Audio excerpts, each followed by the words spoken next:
Okay, good morning. Thank you for joining us today for Bonjour, our merci d'être des nôtres aujourd'hui pour le webinaire sur la rémédiation environnementale des laboratoires de Chalk River.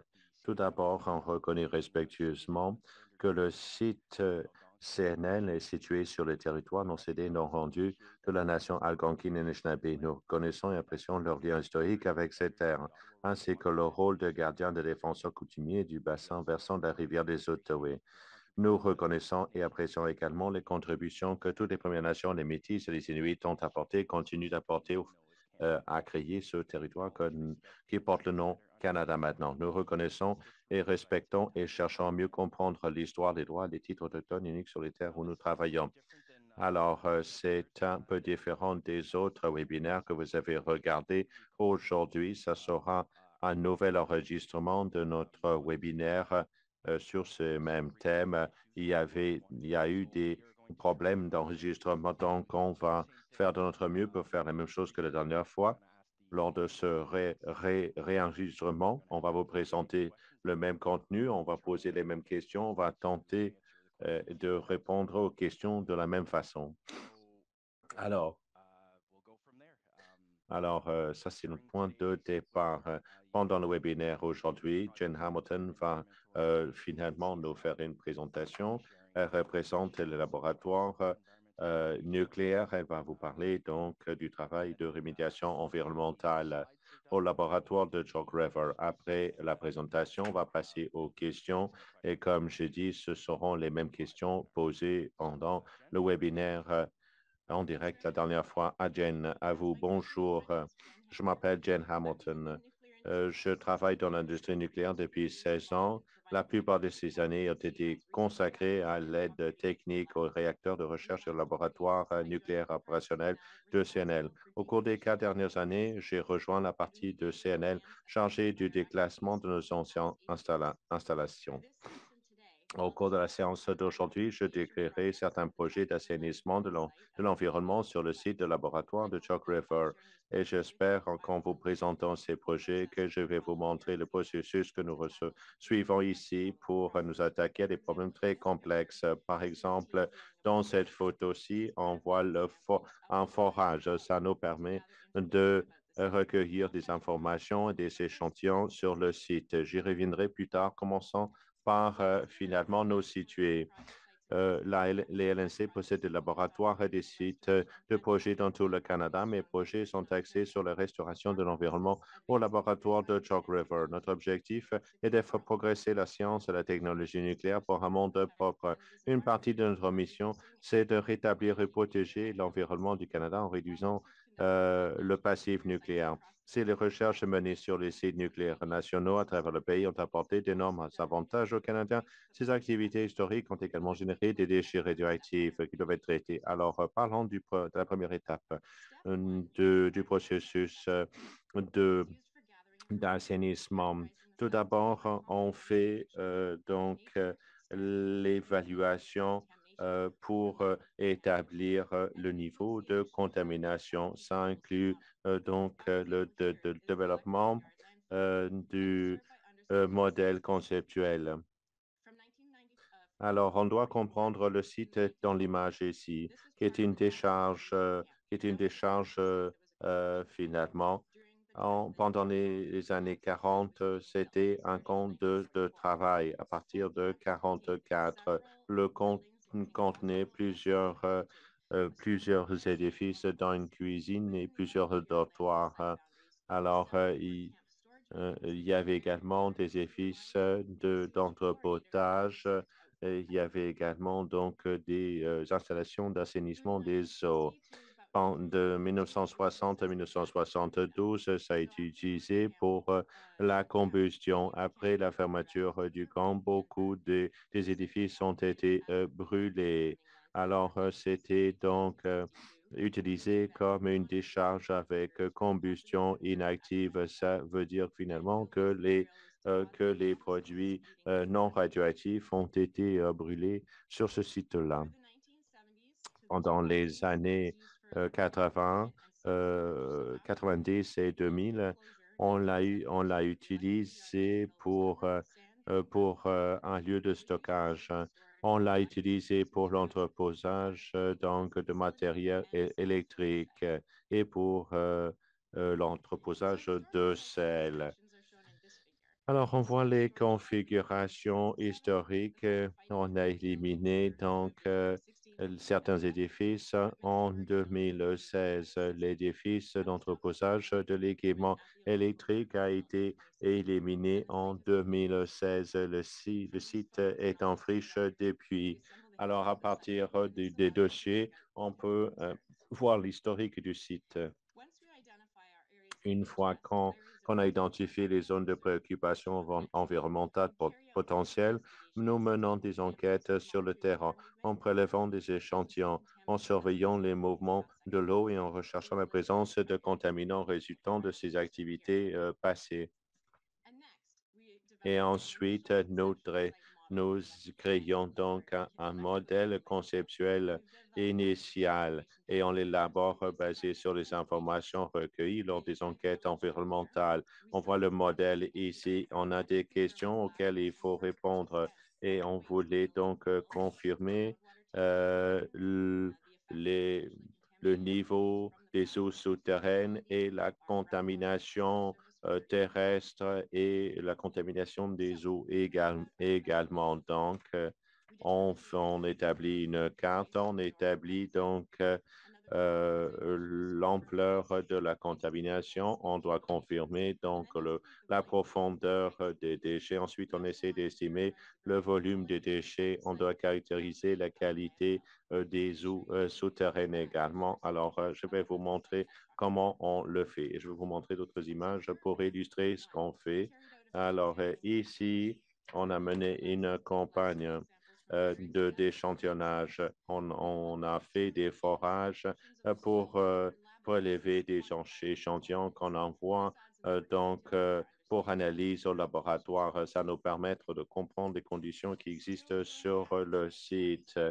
Alors, la même image, on a donc une vue aérienne de l'échantillonnage qu'on a effectué pendant l'été. On a une tente qui a été installée. Alors, il fait très chaud l'été, donc, mais les données qu'on recueille nous permettent finalement d'être plus efficaces dans nos efforts de rémédiation, d'assainissement. La collecte de données finalement passe par le forage pour prélever des échantillons de l'eau souterraine également. Et ça nous permet finalement de mieux assainir le site. Une fois qu'on a les informations, on établit donc une carte. Je peux vous dire qu'au printemps 2024, on a fait notre caractérisation pour qu'on puisse planifier l'assainissement et prendre les décisions éclairées. 16 trous de forage ont été forés.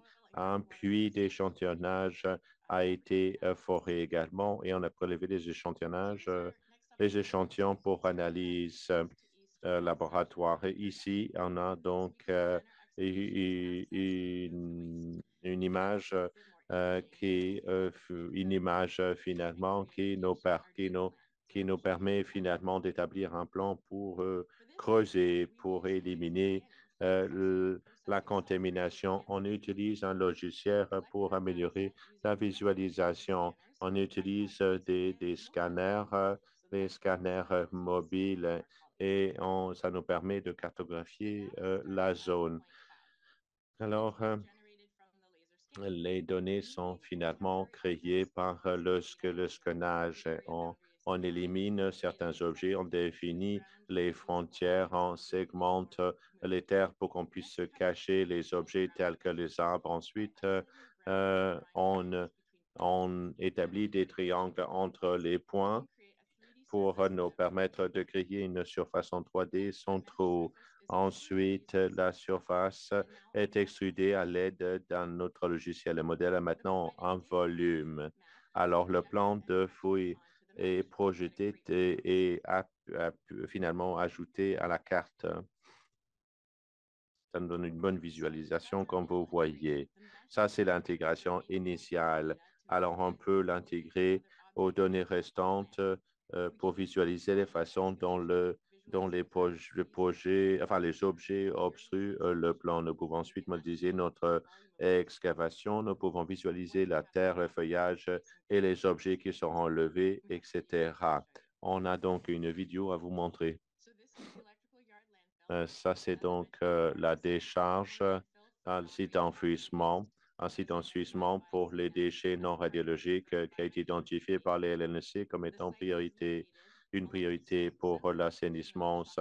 Le site se trouve donc dans le sud-est, finalement, du site de Chalk River et avoisine la rivière. Il y a des arbres, finalement, qui descendent vers la rivière, vers l'est. Alors, on a autrefois identifié l'incidence de la contamination non radiologique sur les eaux et sur la terre. On a recommandé qu'on fait une excavation pour assainir le terrain. Alors, quand on fait une enquête sur ce type de site, il y a plusieurs considérations. On sait que c'est un site industriel et qui pourrait être utilisé comme parc. C'est à côté d'une rivière. Il y a l'eau potable qui n'est pas consommée dans les 500 mètres autour du site. Le site est actuellement vacant. Il n'y a pas de plan pour son aménagement dans un avenir proche. Ensuite, il faut planifier l'élimination des déchets. Ces vidéos nous permettent de visualiser les problèmes auxquels on sera confrontés. Et ça nous permet donc de protéger les rives de la rivière. On peut planifier autour donc des moments de frais et de nidification également.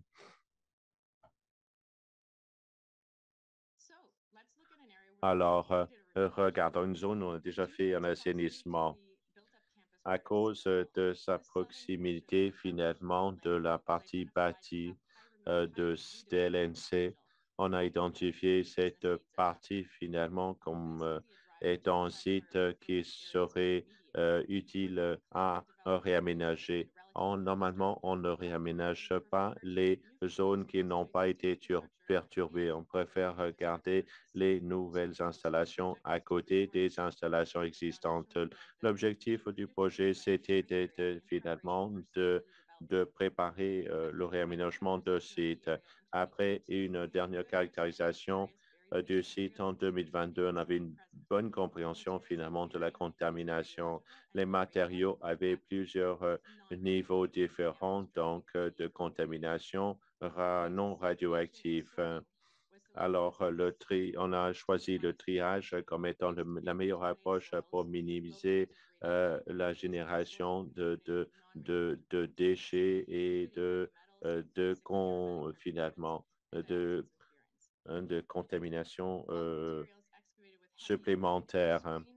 On a, on a donc utilisé donc un GEM pour vérifier la disposition appropriée. Donc, on voit à droite, on fait donc une surveillance utilisant le moniteur GEM. Une fois qu'on a fait l'excavation, les matériaux sont triés et on décide ce qui peut être éliminé, ce qui peut être utilisé comme rempli.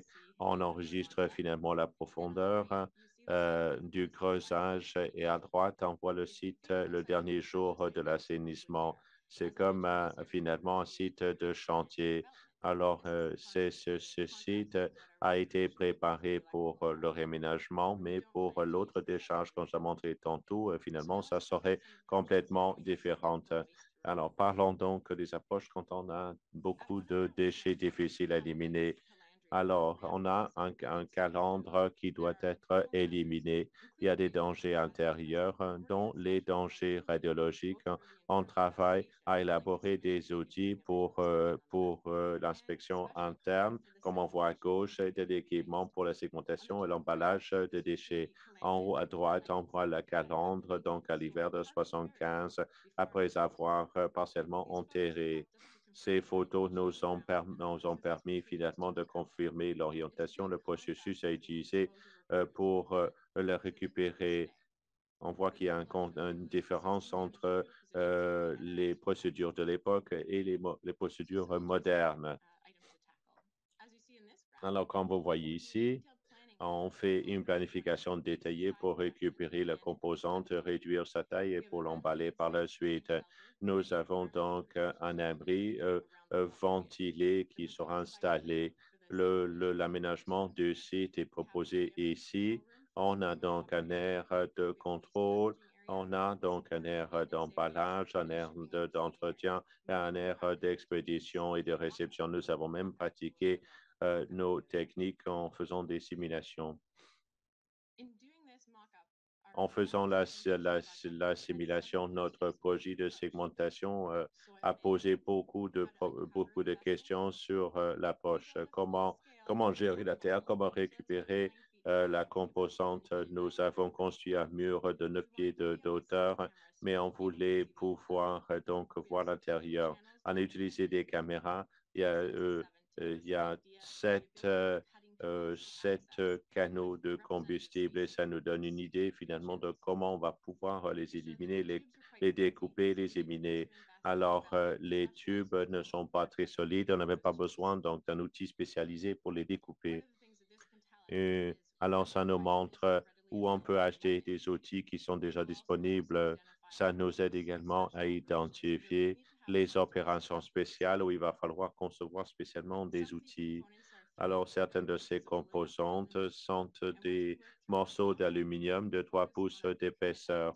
Alors, une fois qu'on a fait la simulation, on a pu aller chercher des outils spéciaux. Ça nous permet finalement de nous attaquer aux bons problèmes et pas à tous les problèmes. Il y a beaucoup de contamination dans cette composante. On sait qu'il y aura beaucoup de débris qui vont devoir être assainis.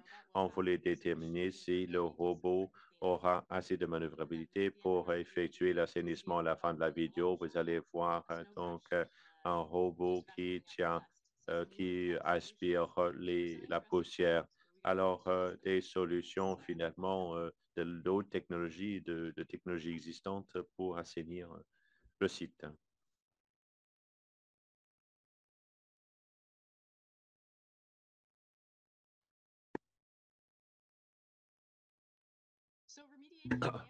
Alors, l'assainissement peut être complexe. Ce n'est pas toujours faisable de le faire rapidement. On collabore avec les étudiants universitaires pour étudier comment finalement empêcher l'interaction entre les contaminants et les récepteurs tels que les plantes et les êtres humains. Alors, cet édifice a été construit en 1954 et qui était là pour traiter le nitrite d'ammonium. Après une année de fonctionnement, l'édifice a été fermé. Alors, il y a eu plusieurs déversements. Donc, on estime que plus de grandes quantités de strontium 90 ont été déversées. Alors, à droite, on voit une image qui montre finalement le progrès de la contamination. L'évolution de la contamination, on voit que la contamination s'approche de la rivière. On a élaboré un système de capture pour ralentir le flux. Alors, le rideau a été installé en 98. Je vais vous expliquer comment ça fonctionne. Là, on voit l'évolution finalement de flux vers le sud-est et on regarde donc, on voit cela. On voit qu'il y a un rideau qui fait une séparation entre la rivière et le flux. Le rideau est composé de thinoclinite. C'est en fait un passoire moléculaire. Alors, il y a également un tuyau perforé qui est installé pour capturer donc les contaminants. Alors, les effluents traités sont envoyés vers le lac Basse. Alors, c'est en fonction depuis 26 ans et ça continue à fonctionner. Mais on travaille avec l'Université de Waterloo pour estimer la durée de vie future de ce système de traitement. On doit faire de l'échantillonnage sur le terrain et faire de la modélisation également pour établir la durée de vie. Alors, il y a beaucoup de bonnes collaborations avec d'autres instances et il me ferait plaisir maintenant de répondre à toutes vos questions sur les activités qui sont en cours au laboratoire de Chalk River.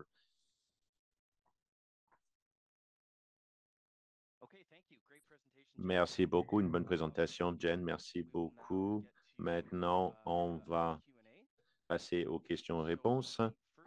Alors, la première question, alors quels sont les avantages de l'utilisation de scannage au laser pour l'assainissement par opposition à des méthodes traditionnelles? Ça nous permet finalement de saisir ou de cueillir beaucoup d'informations très rapidement et on a une visualisation très exacte à quelques millimètres près. On peut également cartographier les monuments, donc on peut surimposer les autres cartes sur notre image pour qu'on ait un portrait très exact du site. Alors, comment est-ce qu'on peut utiliser ces données pour suivre l'évolution de la contamination dans le temps? Alors, avoir ces données et faire une géoréférence, ça nous permet finalement d'avoir une instantanée. Alors, c'est un peu comme les informations radiologiques. On peut les surimposer sur nos images et ça nous permet finalement d'établir ou d'évaluer l'évolution d'une période à une autre. Je ne vous entends pas, Mike. Alors, j'ai oublié d'appuyer sur mon microphone. Alors, est-ce qu'on a ajouté donc les plastiques avec une durée est-ce que vous avez ajouté finalement des produits chimiques avec une durée de vie très longue à votre liste? Oui, il y a certains contaminants qui ont été ajoutés, tels que la mousse utilisée pour combattre les feux, par exemple. Là où on pense qu'il y a présence de ce genre de contaminants, on va finalement faire les évaluations nécessaires. Alors, lors de notre travaux, on a dû faire en sorte finalement qu'on n'ait pas de faux positifs à cause des combinaisons portées par les travailleurs. Alors, y a-t-il des outils précis qui sont utilisés pour l'analyse de données pour les projets d'assainissement environnemental? Nous avons quelques outils de modélisation qu'on utilise pour nous permettre d'établir l'emplacement de certains contaminants et leur volume également. Alors, quand on superimpose ces informations sur nos images, nous permettent d'identifier l'emplacement des dangers et nous permettent d'établir finalement l'emplacement des tuyaux, des dangers aériens, etc. Alors, on met tout cela ensemble, ça nous donne un portrait global. Merci beaucoup. Prochaine question. Dans la vidéo, on voit finalement l'élimination de la calandre. Alors, vous n'avez pas fait le travail de manière délicate. Comment est-ce que vous allez vous préparer donc au travail en situation réelle? Alors, la simulation nous a permis de voir comment les matériaux réagissent. Ça a permis finalement aux opérateurs de se pratiquer. Ça nous a permis finalement de peaufiner notre approche et de faire des modifications nécessaires. Mais il faut faire donc des pratiques. Cette simulation nous a permis donc de cueillir beaucoup d'informations pour planifier finalement la véritable élimination pour vrai. Prochaine question. Est-ce que c'est efficace d'utiliser le scannage?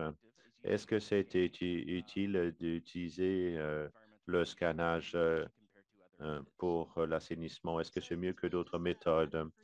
Alors, c'est une question, c'est une méthode qui nous permet de recueillir les informations. Ça ne nous aide pas à assainir le site. Ça me permet plutôt d'avoir d'autres informations. À chaque fois qu'on a une bonne image, Ça nous permet finalement donc d'élaborer notre plan de manière exacte. Alors, si on a du mal à trouver des dossiers historiques, c'est plus difficile pour nous finalement d'avoir un portrait historique du site.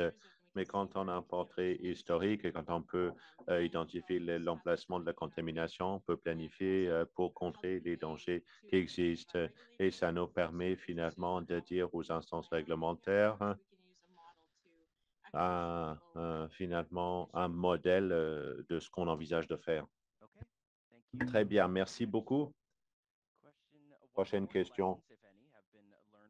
Quels sont les enseignements que vous avez tirés de d'autres projets de rémédiation des LNC que vous avez pu appliquer à votre travail? Alors, mobiliser les groupes différents, par exemple, c'est toute une entreprise. Il y a plusieurs groupes spécialisés qui existent au sein des laboratoires. Il y a des gens qui ont une bonne compréhension des espèces à risque ou des processus chimiques qui existent. Donc, mobiliser ces autres ressources et les mobiliser de manière précoce pour qu'on puisse incorporer leur rétroaction. Ça, c'est toujours utile. Donc, on doit s'adresser donc aux bonnes personnes de manière précoce pour qu'on puisse incorporer leur rapport. C'est un conseil qui s'applique généralement. Travailler avec vos parties prenantes de manière précoce. Et ça réduit le nombre de risques auxquels on est confronté. Prochaine question. Y a-t-il des méthodes biologiques telles que la phytorémédiation qui sont utilisées pour assainir la contamination? Non, on n'utilise pas les processus de photorémédiation pour l'instant, mais c'est très intéressant. J'ai vu beaucoup de documents là-dessus. C'est très intéressant. C'est très intéressant si on peut finalement utiliser des bactéries locales pour vous aider. Alors, c'est quelque chose finalement sur lequel on aimerait travailler avec l'aide d'un étudiant universitaire pour savoir ce qui pourrait marcher pour nous. Merci beaucoup. Alors, quels sont les critères utilisés pour établir une liste de priorités des sites contaminés au laboratoire? C'est une bonne question. C'est un grand site et des sites qui sont potentiellement contaminés, où il y a eu des activités de contamination. On étudie finalement les contaminants, leur proximité aux zones utilisées. On a un document sur notre site web. On pourrait vous envoyer libre lien. C'est le plan pour le déclassement et ça aborde plusieurs de ces facteurs et ça porte sur les plans pour chaque zone du site. On présente les zones qu'on veut réaménager et des sites qu'on va laisser intouchés, intacts. Les LNC vont-ils aller chercher donc de l'aide du secteur privé pour vous aider avec l'assainissement? Nous avons une bonne chaîne d'approvisionnement. On veut travailler avec des partenaires du secteur privé, avec des fournisseurs locaux qui disposent du savoir-faire nécessaire. On va certainement sous-traiter une partie du travail. On a responsabilité à faire en sorte que le travail soit bien fait. Et quand c'est utile de le faire, on va travailler avec des fournisseurs externes, certes. Très bien. Les LNC collaborent-ils avec d'autres centres de recherche pour élaborer des technologies d'assainissement? Oui, on travaille avec d'autres groupes. On participe aux conférences. C'est une bonne possibilité pour nous de partager les informations, de voir ce qui est fait ailleurs. Il y a également des collaborations, comme la collaboration avec l'Université de Waterloo, dont j'ai parlé tantôt. Ça nous permet finalement de travailler avec les universitaires pour voir les solutions qui sont proposées et comment on pourrait les utiliser pour régler les problèmes auxquels on est confronté ici à Chalk River. Alors, deux autres questions. Quels sont les plus grands défis pour l'assainissement à Chalk River? Eh bien, une chose que j'ai essayé de vous démontrer, c'est la complexité du site. Nous avons donc les défis intéressants auxquels on est confronté. Les spécialistes en assainissement avec lesquels je travaille disent que c'est un site intéressant parce que il y a plusieurs contaminants qui sont présents. C'est un site intéressant. Nous avons donc des dangers industriels comme tout autre site industriel. Et ensuite, l'aspect de la recherche nucléaire. Alors, quand on ajoute cela, ça rend le site beaucoup plus complexe sur le plan de l'assainissement. Donc, c'est tout un défi ici à Chalk River pour nous. D'accord. Dernière question. Les LNC, comment vont-ils assainir l'air C qui est l'air de gestion des déchets. Alors, si les aires continuent à fonctionner, on n'a pas de plans qui ont été élaborés pour l'instant. Alors, l'assainissement va durer un certain nombre d'années. Alors, il faudrait finalement, quand vous en dites plus, finalement, quand ça sera plus proche de l'assainissement de ces aires, de ces sites. Plus de questions. Merci, Jen. Bonne présentation, très informatrice. Merci d'avoir répondu à toutes les questions. Alors, cette version sera disponible sur YouTube très bientôt. Et si vous avez d'autres questions ou des idées sur les webinaires qu'on pourrait organiser, alors envoyez-nous un courriel à ermstakeholder@cnl.ca. Merci, Jen, et merci d'avoir été des nôtres. Merci beaucoup. Bonne journée.